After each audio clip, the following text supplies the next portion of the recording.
Assalamualaikum warahmatullahi wabarakatuh. Teman-teman, jumpa lagi dengan NJ Channel yang membahas berita teraktual, terhangat, dan sedang menjadi perbincangan publik. Sahabat NJ Channel, kali ini yang akan kita bahas masih mengenai calon presiden 2024. Dalam hal ini adalah Pak Anies Baswedan.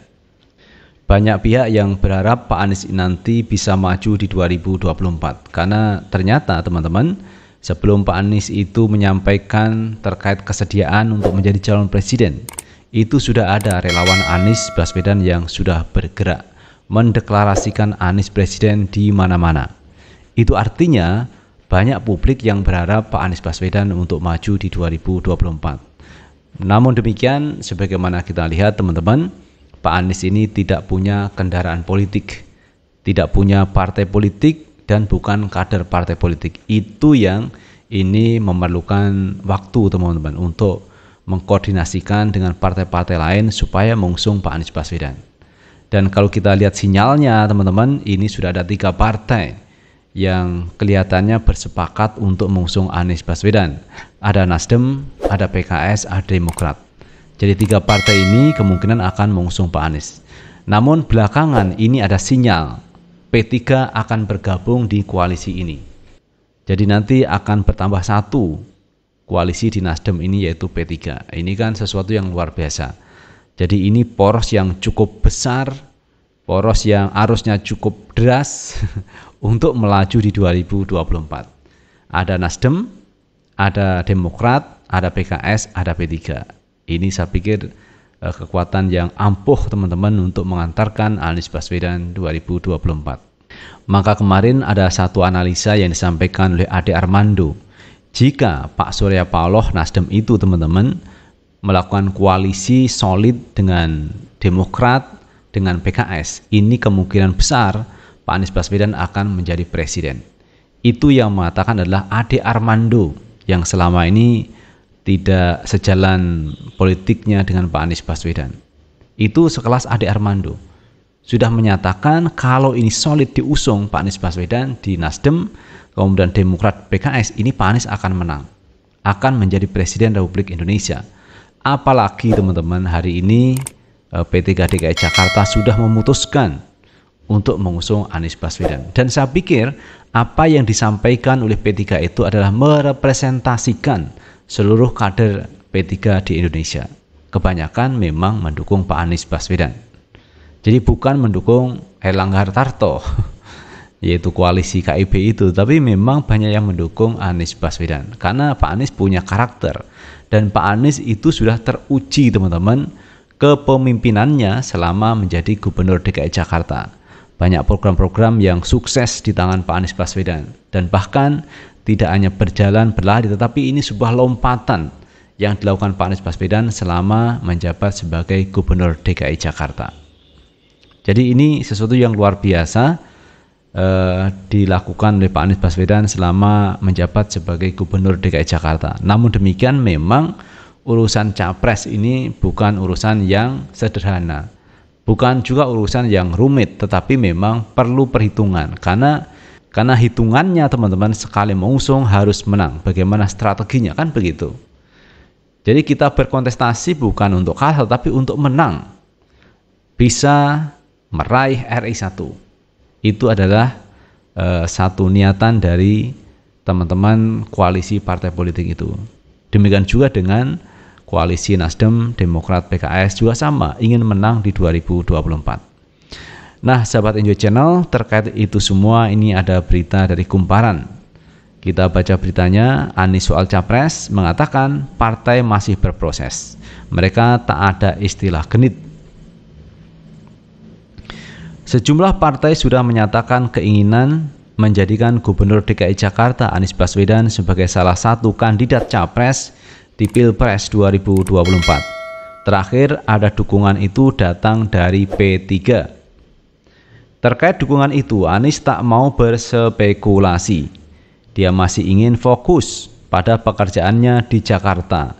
Dia juga melihat partai masih berproses dalam menentukan pilihan mereka. Lebih baik saya tuntaskan dulu di sini, sambil partai juga sedang berproses. Dan di partai saya lihat juga semua sedang serius memikirkan soal ini.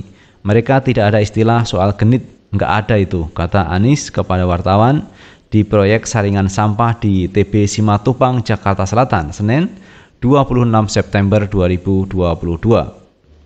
Mereka memikirkan itu semua dengan keseriusan gitu.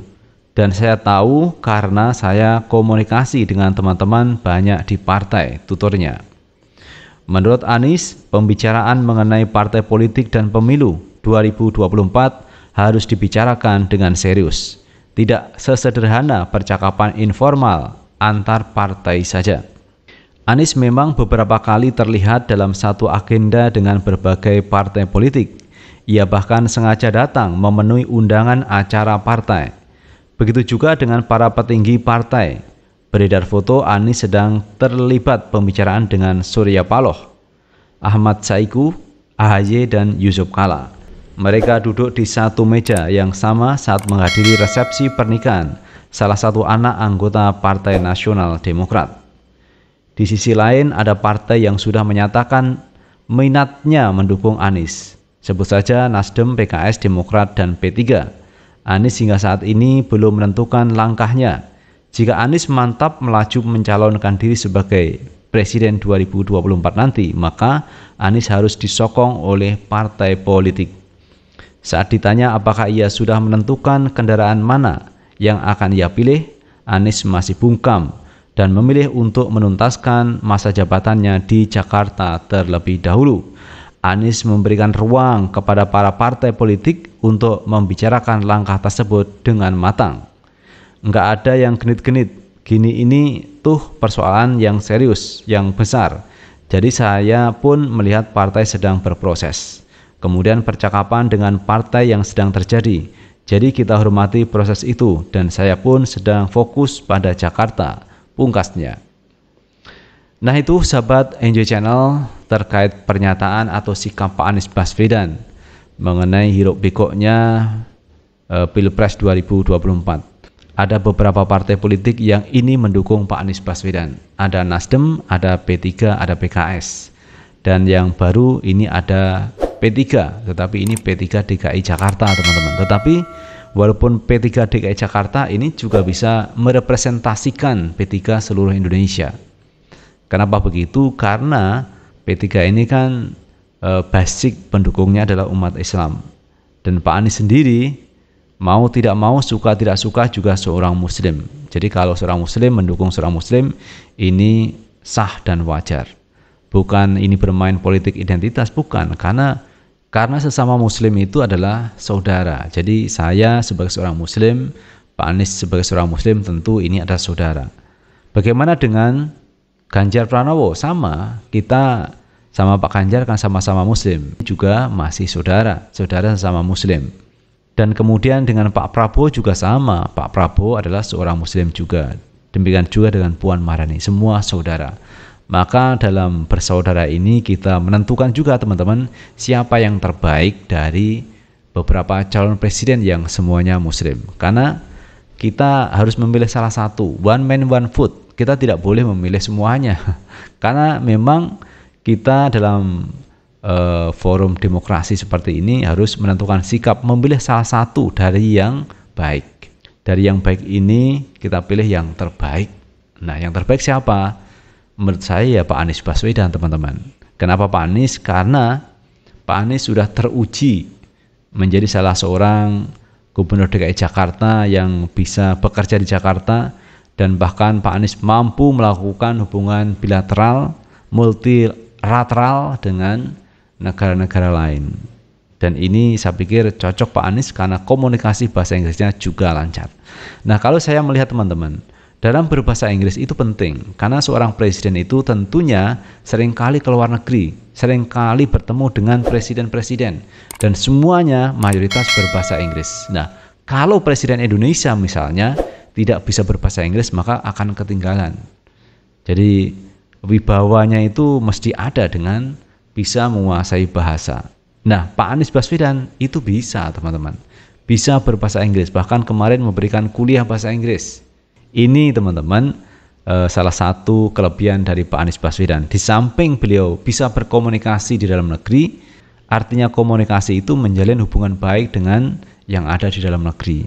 Jadi tidak pernah memberikan statement-statement yang ini meresahkan publik, meresahkan masyarakat. Tetapi Pak Anies memberikan pernyataan-pernyataan ini yang menyejukkan kepada warga masyarakat Indonesia, terutama warga masyarakat DKI Jakarta. Pak Prabowo juga begitu teman-teman, Pak Prabowo juga mahir dalam bahasa Inggris. Kemudian Ganjar bagaimana? Ini yang kita kurang tahu teman-teman. Apakah Pak Ganjar bisa bahasa Inggris atau tidak? Artinya bisa lancar komunikasi atau tidak? Dan Mbak Puan sendiri kita juga kurang tahu karena kita tidak banyak melihat dokumen-dokumen apakah memang Mbak Puan bisa bahasa Inggris atau tidak, kita juga kurang tahu. Tetapi yang saya tahu adalah Pak Anies Baswedan karena beliau pernah memberikan ceramah dalam bahasa Inggris. Nah, itu teman-teman salah satu kelebihan Pak Anies Baswedan, calon presiden 2024.